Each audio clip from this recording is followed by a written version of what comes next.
Welcome to America's Top Rebbetzins. May this class be for Refuah Shalema for Avraham Alter Ben Rivka. If you would like to sponsor our podcast, please email us at atrebbetzins@gmail.com. I'm so happy to have on our show today Rebbetzin Rochel Goldbaum. Rebbetzin Rochel is a highly sought-after international speaker who has taught in the Jewish community for over 20 years.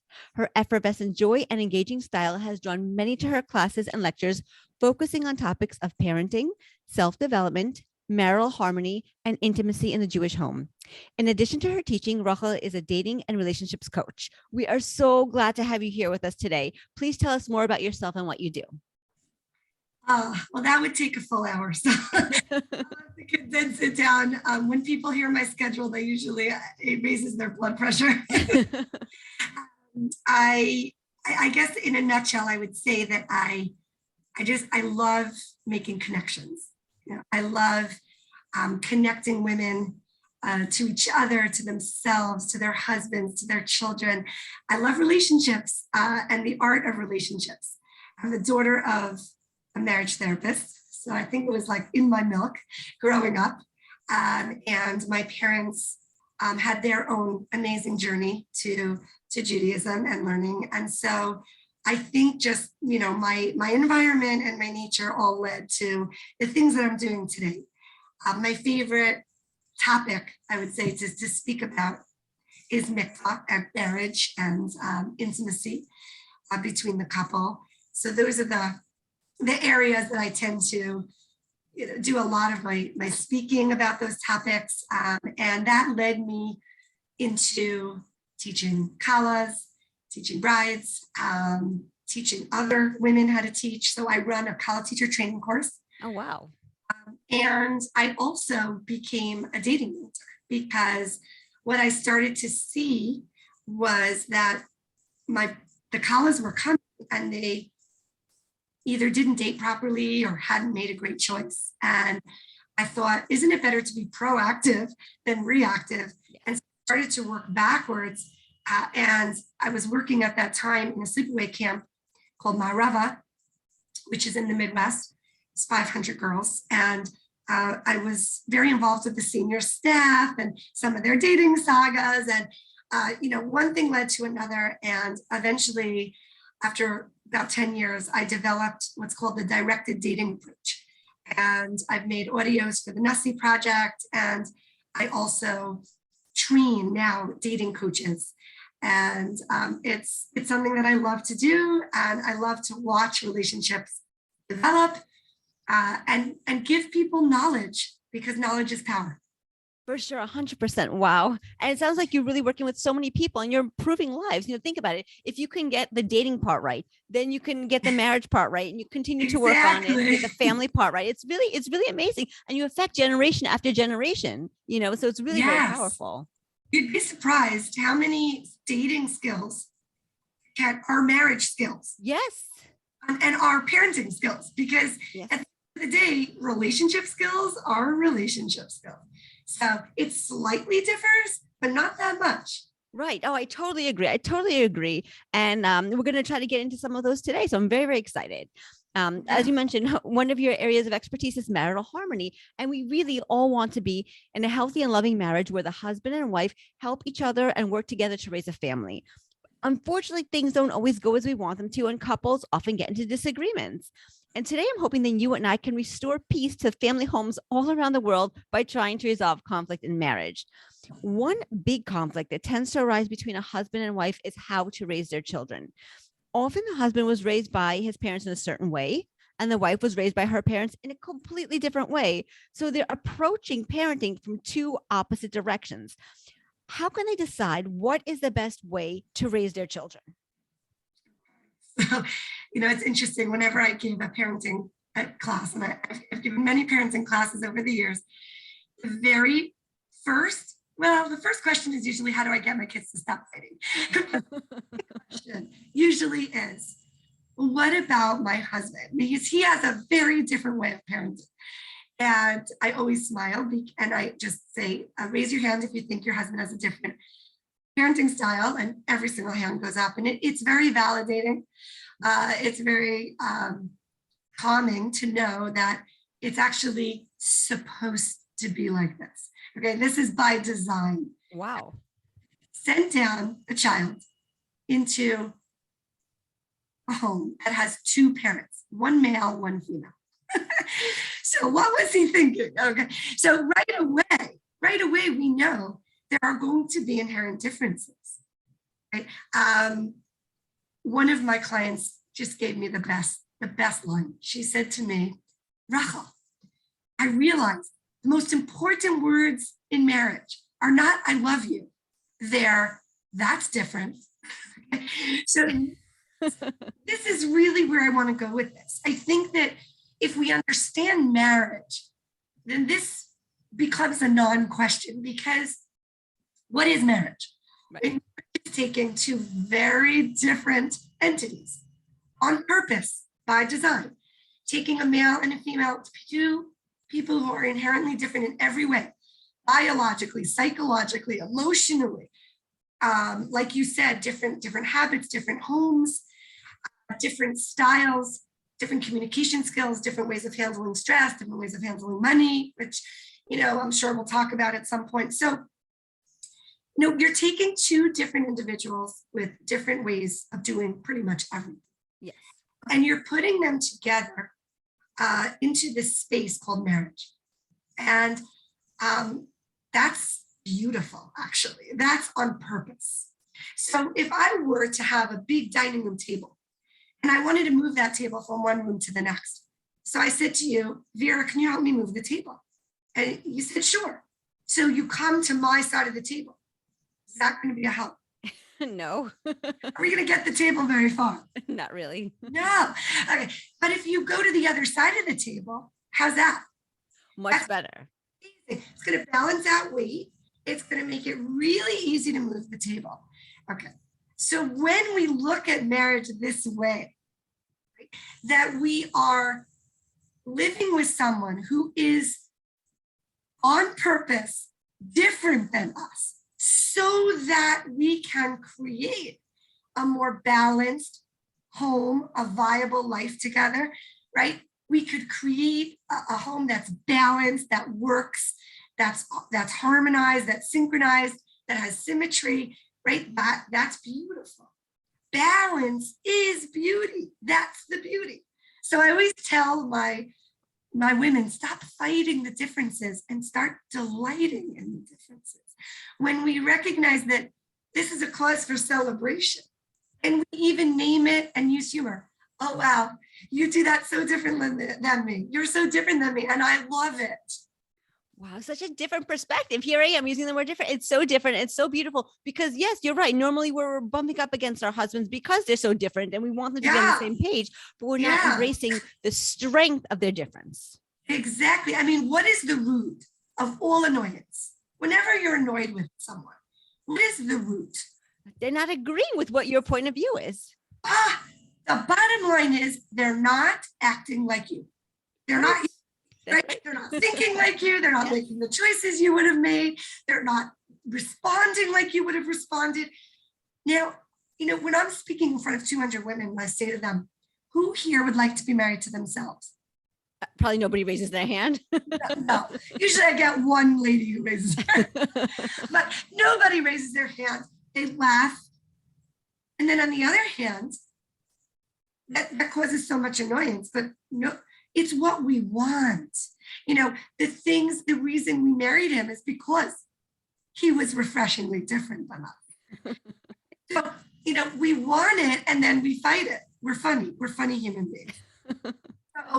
So I think, just first of all, just recognizing that.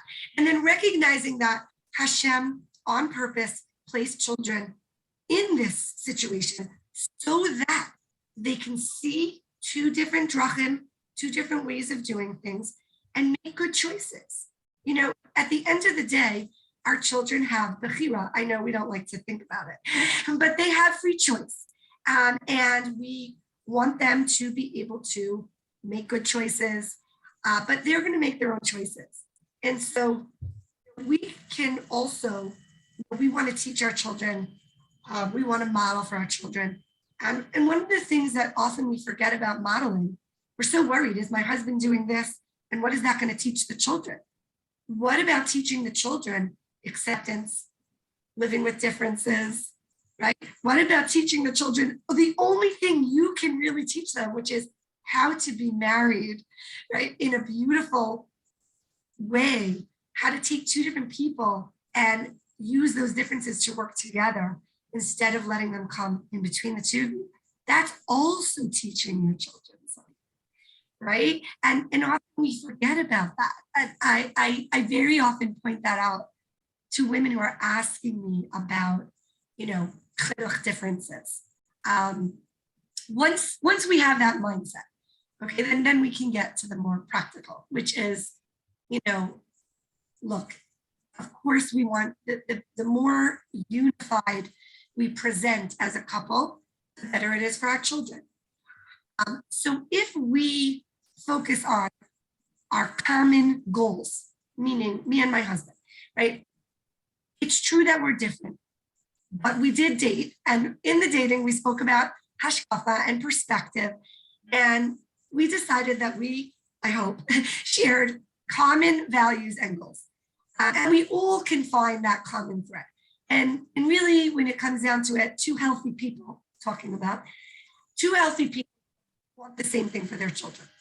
They want to raise children who are able to be independent, who are able to make good choices, who have the skills they need for life. Yeah, for sure. The child should always be comfortable. That's not the goal. So the first thing is we want to identify what is our common goal. Right? We point the compass in the direction that we want to go and focus on we both want. This is what I call the teamwork. Okay. We both want the best for Yankee. Right? We're both worried about him, right? Or we're both, so focus on the common thread. And then recognize that you might have different pathways to get to the same goal. And that's okay. So then you could say, here's what I've been doing with Yankee. Here's what I've been seeing successful or helpful. And then allow my husband to think about what he finds a nice way to do it. And I want you to know that kids are more tolerant than our differences than we are. Kids are fine. Kids know that daddy says yes to this and mommy says no. Like they know, and they're okay if we're okay. And the other thing is, if again you have a reasonable husband, I hope, and you're reasonable and respectful, which I'm sure we'll get to a little later, that we could say, let's always back each other in front of the kids. Yes. Later, if we're not sure about what happens, let's talk about it and let's explore. Okay. But in front of the kids, if you say something, I'm going to back you up and I'm not going to get involved. And if I say something, you back me and don't get involved. And we could even have a code word between us, like fried fish. It doesn't matter. I just thought of that. Okay. Which means later we'll rehash the situation because maybe something went off here.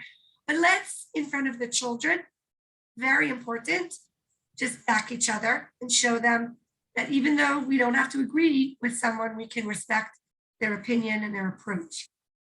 So my one no is never start parenting when the other person is in the middle of parenting. Wow. Out of the room. Right, because then you're contradicting each other. It's just never going to end in a pretty way. Trust me.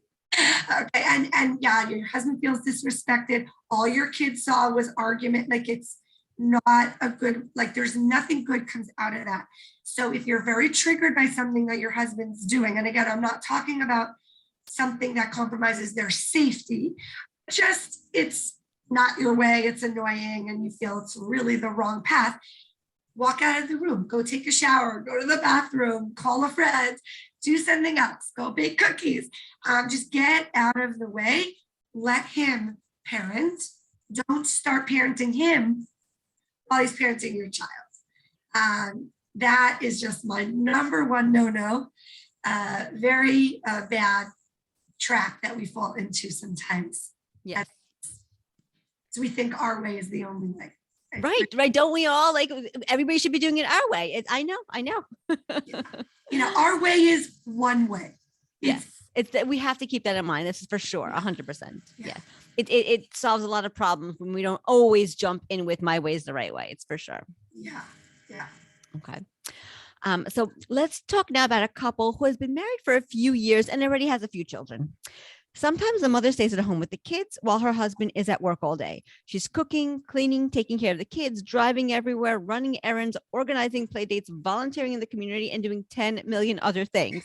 She's bearing a full workload, even if she's not getting paid in dollars and cents, while her husband is bringing home the money so that they can pay the bills. In many situations, unfortunately, the work that the wife does is not appreciated by the husband. And also, he's not willing to help take care of the kids and the house. And also, I want to mention that there are some moms who work outside of the home in addition to taking care of the kids and the house. So they have, double, triple the burden. So this goes for them too, for sure. And this can be a very frustrating situation. What can a couple do when one person is shouldering all of the responsibilities at home, whether or not they're working outside of the house, in addition to the responsibilities in the home and the children, while the other spouse doesn't appreciate the effort and is unwilling to pitch in to help? Wow. Yeah. First of all, I just want to state here that this is very common. I hear this a lot, and it's very hard. It's very painful at first, because again, there are a lot of assumptions in this question that I'm noticing. Yes. Assumption that she's not appreciated. She may not feel appreciated, but we don't know that he doesn't appreciate her. Right. She does. So, a lot of us attribute meaning to certain situations or thoughts, but there may be other meanings that can be attributed. It's my story, but it doesn't mean it's the only story. So kind of what we said before, there's more than one way to look at something. Yeah. So let's look at it in a different way for a minute. Imagine that you walked into my kitchen and you see me slashing myself with a knife. I'm cutting myself. You say, Rochel, what are you doing? And you say, well, let me explain. I was trying to cut an onion, and the left hand was holding the onion securely. My right hand was trying to cut the onion, and my left hand slipped. And so my right hand got really mad at my left hand and said, what are you doing? You almost hurt me. So it cut me. So I had to take revenge. I cut back. Okay. And now we're in this fight and we're cutting each other. What would you say to me? You'd say, Rochel, that's ridiculous. You're hurting yourself. You're the same person. You're both, you had one goal. You wanted to cut the onion. The left hand has a role. The right hand has a role. You're working for the same common purpose. Why would you sabotage yourself? Why would you hurt yourself? Right. And, we have an expression for this in America, right? Cutting off your nose to spite your face, right? It's when you visualize this, it's so ridiculous. And yet, how many of us have a scoreboard in our relationships where it's not fair. He had a 45-minute nap and I only got to sleep for 20 minutes, or I didn't sleep at all. And, he sleeps every Shabbos afternoon and I have to watch a kid, and we have this scoreboard attitude to our marriage. The problem is that scoreboards do not suit relationships. They do not ever contribute to the development and beauty of a relationship. So imagine that you invited me for Shabbos, 3 times, and I invited you for Shabbos 10 times. And I'm thinking, hey, it's not fair. How are we going to have a relationship like that when everything becomes, well, you do this and I do that and it's not fair? That's not going to serve us. We're different, and you might have an easier time hosting than I might have, or vice versa. And this might be something that comes more easily for you, and I might show you love and appreciation in other ways. Okay, so let's first start with that visual, that a husband and wife are one team. Yes. Hayu lebasar echad, we are one team. And when you think about a team and you think about a football team or a baseball team, and I'm not a sports guru at all, and I don't know enough about it to even use the mashal completely. But I'm imagining that everybody has different jobs, different stations, different ways to contribute to the overall goal. And when one person gets a home run, everybody cheers for the team. For sure. Okay? And there's jealousy doesn't really have a place in the team. If there is, it will destroy the team. Sure. So now, if when the roles are clearly defined, when I know my role and you know your role, and you think about any good business, everyone at the company, everybody serve the needs of the company, hopefully, okay, if they're good employees. And everyone knows their roles and responsibilities. And though we might pinch hit for each other, and we should, absolutely, that really creates a beautiful work environment when we pinch hit.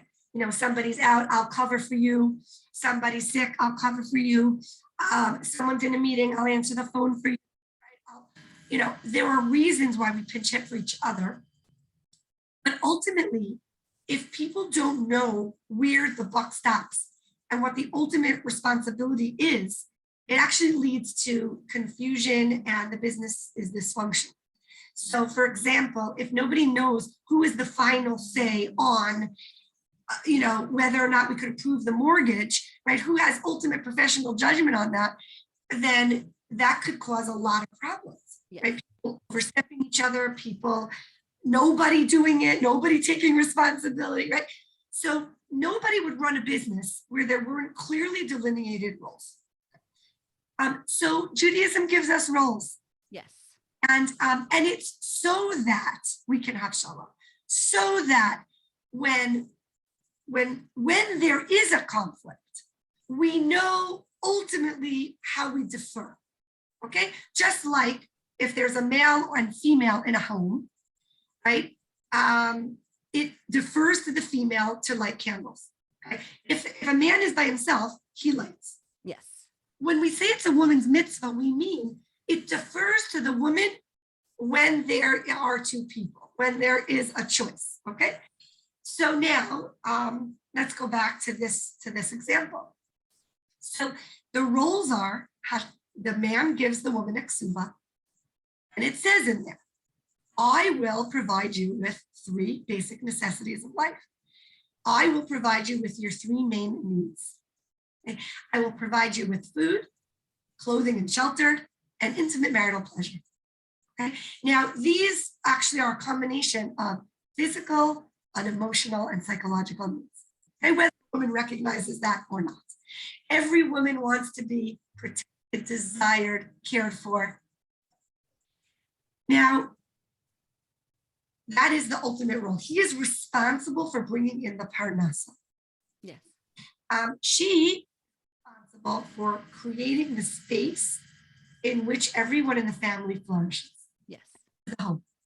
That's the feminine skill. Okay. So that's the children and the organization of the home and the meals and the, you know, all that part of how we function and how we manage. Without that, forget it. Nobody else, the kids can't go to school and do their thing, and the husband can't go to work and do his thing. Now, within that model, obviously, right, if supplemental income will help, she'll provide supplemental income. And if she's out doing that, then he does the dishes and he helps out, okay? So obviously we love each other and it's a team and we care about the team.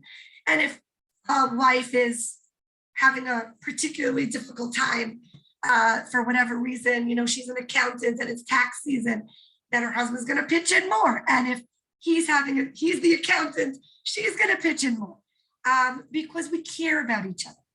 But ultimately, when there's a conflict, it's so helpful to know, okay, you know what, we're both the child has the chicken pox, okay, he can't go to school, he has COVID.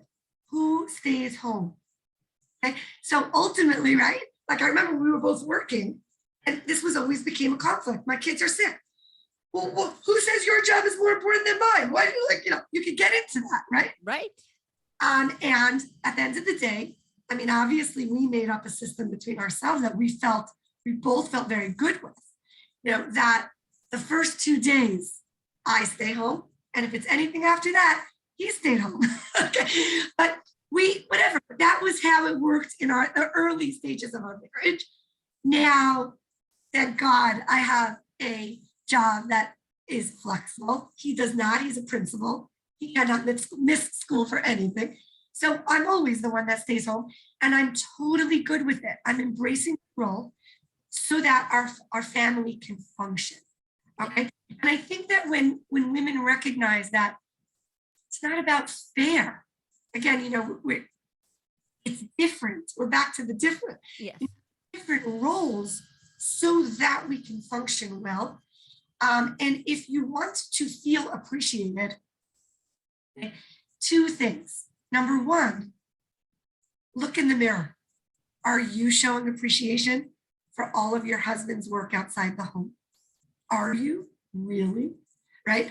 Are you twice a week saying, wow, honey, I know how hard you work, and I just want you to know that I don't always say this, but I recognize how much you care and how responsible you feel for our family, and how much effort and energy you put in, and I really appreciate it, because of everything you do, I can have the cleaning help that I have, and I can have the food that I want to buy, and the clothes that I want to have, and I don't thank you enough. So just know that I think about it, and you're appreciated. Could you imagine I was going to go to work the next day? Could you imagine? And no doubt that in a healthy relationship, he'll come back maybe 2 weeks later and start saying, wow, do I tell you how much you've done in the home? Okay, so I do think it's important. We all need appreciation. But the way we get it is not by complaining. That actually blocks the connection. The way that we get it is by actually doing what we would like, by putting out the law of attraction. Put out what you want to attract. So when you put out appreciation and love and connection in a healthy relationship, you'll get that back. Okay, so that's the first piece of advice, practical advice I would give, besides the whole mind shift. And the second piece is after 2 weeks, you don't feel appreciated. Again, it doesn't mean he doesn't appreciate you. He does. Believe me, he does. I went away to Eretz Yisrael. My daughter had a baby. Mazel tov. Oh, thank you.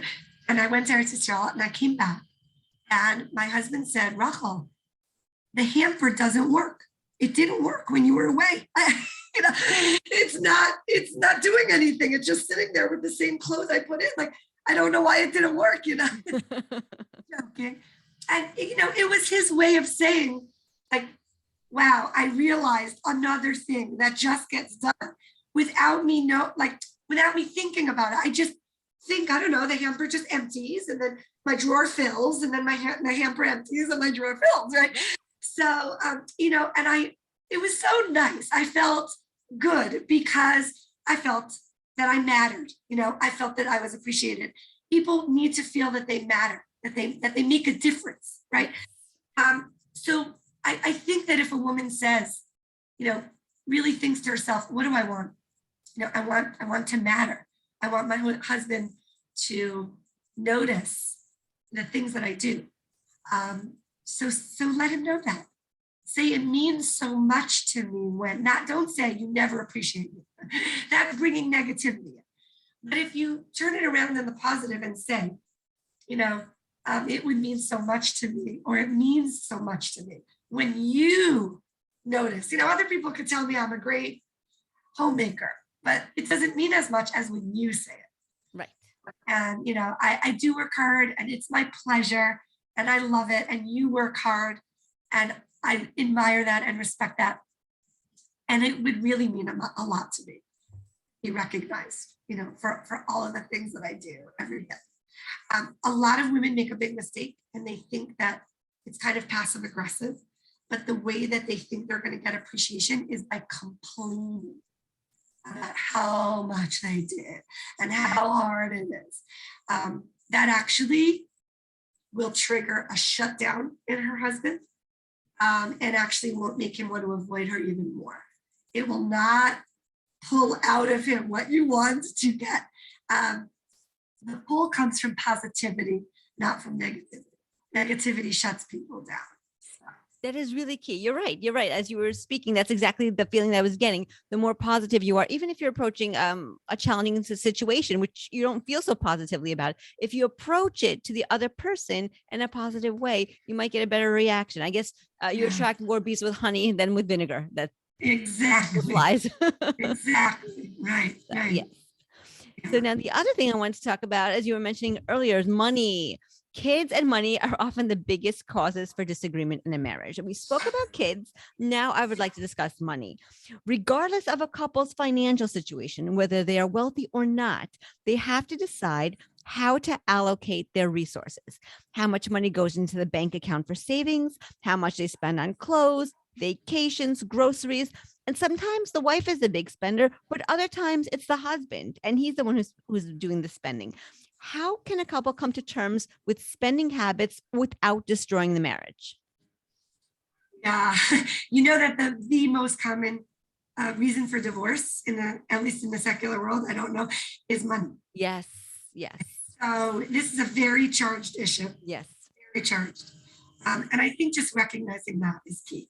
The awareness that you're going to come into the marriage, like we said before, with very different approaches to money.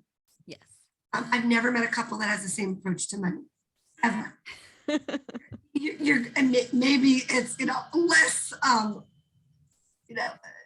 significant difference, but everyone's going to approach it differently because our relationship with money is actually very emotional, and it comes from our backgrounds and our. So I think just a couple even communicating that, and that's something I love couples to talk about on dates. One of the topics, actually under hashkafa, which is what is your perspective or hashkafa on money in this world? Because again, it comes from our backgrounds. It's really important to talk about it and just understand where the other person is coming from. So that's like my number one thing that I wanted to say. Number two is good communication with a lot of respect goes a long way. My husband and I have a practice down every paycheck, which is every 2 weeks. On the first of the month, on the 15th of the month, we sit down, we have an Excel spreadsheet. We look at the income, and then we have categories, and we allot together. Together, we make allotments for everything. And that way, it takes all of those, like you listed so many things there. Yes. All of the conflict out of it, because there's whatever, I'll just make up numbers. There's $1,000 for food. There's $500 for vacation. There's whatever. Okay, so we're going to work with that. Like it takes all of the nitty gritty and all of the minutia, the minor choices from there out of it, because we're both decided and we're both working with what we have. So sometimes creating a budget can be liberating, if you know what I mean. Or we also have two categories in there that are very important I want to talk about. One category in our budget is called blow money, which means this is money that I have, cash that I could blow however I want to, no questions asked. And then obviously for everybody, that will be a different amount. But let's say it's $30. So I'm not questioning, my husband's not questioning me if I went and got myself a nice coffee or if I went and got myself a manicure, right? Because I use my blow money. Like if I'm in the budget, we have, so it kind of respects the fact that we each have our own unique styles. And I totally blow my blow money. And my husband saves up his blow money every month and then something big at the end, or sometimes a gift for me. Okay, but we're each, like no one's asking questions, So it's kind of nice, it's respectful. And sometimes when you create a container, the relationship can thrive. So the container here would be the budget. I highly recommend the Total Money Makeover by Dave Ramsey for anyone who is struggling with debt. Do it together with your husband. It's a great program. Okay, but remember, money is only the means to a goal. Yes. And sometimes we confuse the means and It's like, oh, I don't have time for my relationship because I need to do the laundry. Well, why do you do laundry? So I could have clean clothes. Why do you want clean clothes? So that my husband and my children can, and myself could go to work properly and could do all the things that we do. And why do you do that? Well, so that we could, right? And when we keep going and going, we recognize, wait a minute. So if I'm ignoring my husband now because I have to do the laundry, right, that makes absolutely no sense. It's like I'm driving, I'll ditch work because I'm driving, but the whole point of driving was to get to work. So we do that sometimes. So when we remember that money is a means, it's not the goal. The goal is shalom bayis, and money can help that, but we're not going to let it be take us away from where it's trying to bring us. That makes no sense. Another question I often ask women when they call and they're having an argument with their husband, or they're so mad, went out and bought something for $400. Okay. Which, by the way, every couple should have an agreement between the two of them that there's a certain amount of money, like whatever it is for that couple, under $50, we don't ask each other. But over this amount, we always check in with each other. And for some couples, that might be $5,000, and for another, it might be $5, like depending on your income. But every couple kind of has, even if they didn't discuss it, this mutual understanding, right? That you don't have to check in about this, right? But you do have to check in about this. Yes. Her husband, I guess, made a big purchase and he didn't check in with her. She was very upset. And we talked through the whole issue. And at the end, I asked her a question. I said, if shalom bayis was on sale, one-time deal for $400, are you in? Would you buy it? Yes. Yes. So listen to yourself, right? If this was, we're so funny, right? Like shalom bayis is another line on my budget with my husband. Wow. And that's for like somebody got a ticket and we're mad at each other. Shalom bayis fund. Oh, we're not spending enough. We want to spend more time together. Oh, shalom bayis fund. We go to the restaurant. Okay, we need to get away. So everyone should have a line in their budget. Shalom bayis. So smart. Yeah, and it really, really helps out. So that's my short money piece of advice here. That's amazing. Wow, those were really good tips in there. Thank you so much. We're getting close on time, but I think this is a very important question. My last question. So a really, really important question. So if you don't mind, sure. While it is ideal if a couple is able to start off their married life together on the right foot, it doesn't always happen. Often, even after being married for 15 years, couples are still arguing about the same exact thing that they disagreed about when they first got married. It's been over a decade and the argument is still exactly the same. This is actually a very real issue, and I know many couples like this. And I want to see if you could please talk to us about what a couple can do if they are still fighting over the same issue year after year after year. Yeah, I call this the unending loop or the hamster wheel, right? Yes. Of marriage. Here we go again. Yeah. And I love the question because I think it's so important. Yes. To step back. I think we all have this, every single couple, and which most of us don't recognize it. But when we step back and recognize it, I think that's already 50% of the journey, right, to the solution.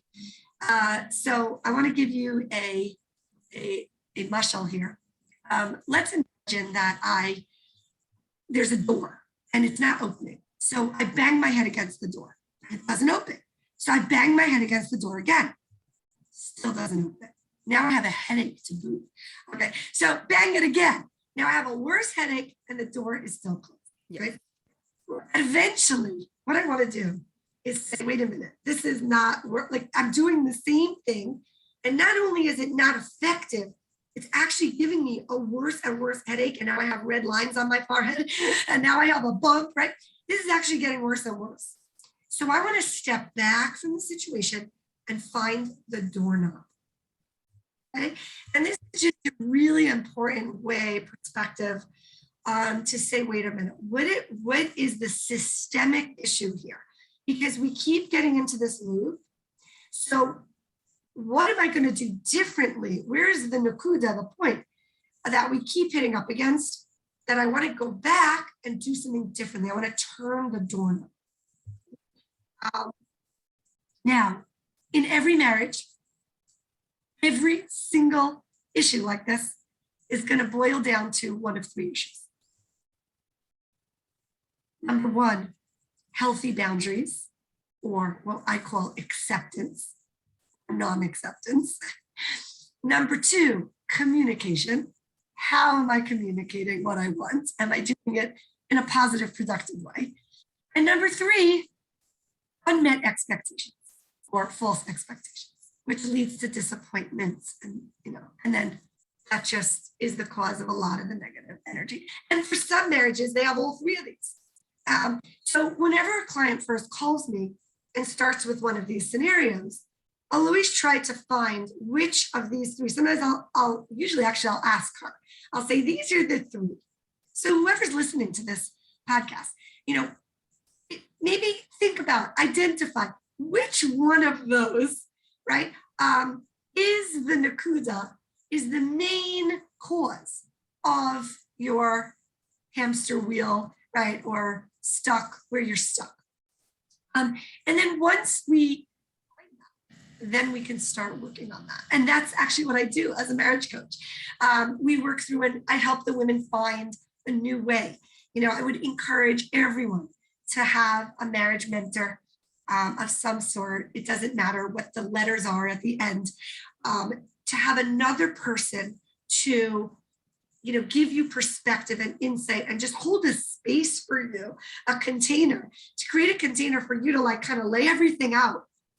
How when you want to clean up, first you make a mess, you take everything out and then you sort through it and then you can put it back nicely. Yes. I love organizing. I know, I'm one of those people. I just love it because I love the feeling afterward. And I know that, during the mess, it's okay because it's all going to go back, right? So I think that, working through with someone really gives you the ability to do that. But I would say that just one little practical piece that I'm going to put out here is called Yes And. I don't know if any of you are familiar with Debbie Hirsch and her laughter therapy workshops. She's fabulous. And I have the privilege of having gone on 2 trips to Israel with Aish Destiny. I've led trips here to Israel through my Aish Denver here. And she comes and she does these laughter workshops with us. And one of her exercises is the person, no matter what the other person says, she brings up 2 people, it's improv. And no matter what the person says, the other person has to say yes. Okay, and then they add.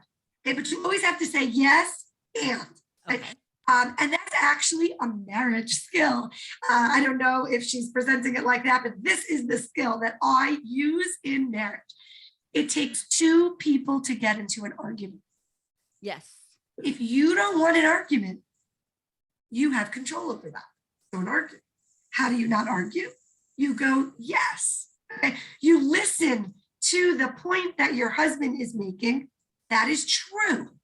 That has, in every situation, there are positive truths and there are negative truths. Okay. So focus on the truth that you identify with in whatever he's saying. There's always going to be something about it that's true. Okay. So even if it's a feelings, we don't argue about feelings. There's no wrong or right. So yes, I could imagine you felt that way. And sometimes I feel blah, blah, blah, blah, blah. Or sometimes this and this, I find very helpful. Okay. So the way, it's not an argument, it's a place, which is what marriage is, where it's holding space to come full circle of where we started. We're 2 individuals, right? That apple and orange, I like to compare marriage to a fruit bowl, can coexist in a safe space and can make room for each other and for the other person's thoughts, perspectives, hopes, desires, opinions. Okay. I highly recommend, by the way, for anyone on relationships to read The 7 Levels of Intimacy by Matthew Kelly. Because, he talks about this, like the ability to hold different opinions in the same space. And this is marriage. You don't need to agree with someone in order to be friends with them. And you just need to hold space for who they are and their experiences and their knowledge and their feelings. It's amazing. It goes back to the differences that we started with. Yes, everything goes back to that. Everything goes back to the fruit bowl, right? No matter who interviews me about what, we always have to go back to that fruit bowl, because it's really about holding two different people, delighting in those differences. That's right, creating the balance, moving that table by having someone on the other side, by having someone who doesn't think and feel and do the same thing as you all the time. But yeah, in order to do this, you're going to need to work on your boundaries, on becoming have such a healthy sense of self that you can let go and allow another person to have their perspective. And that's a lot of work for women, working on acceptance, of your spouse, lowering your expectation to be more in line with reality, right? So all of these skills really, they're all like kind of merge with the other.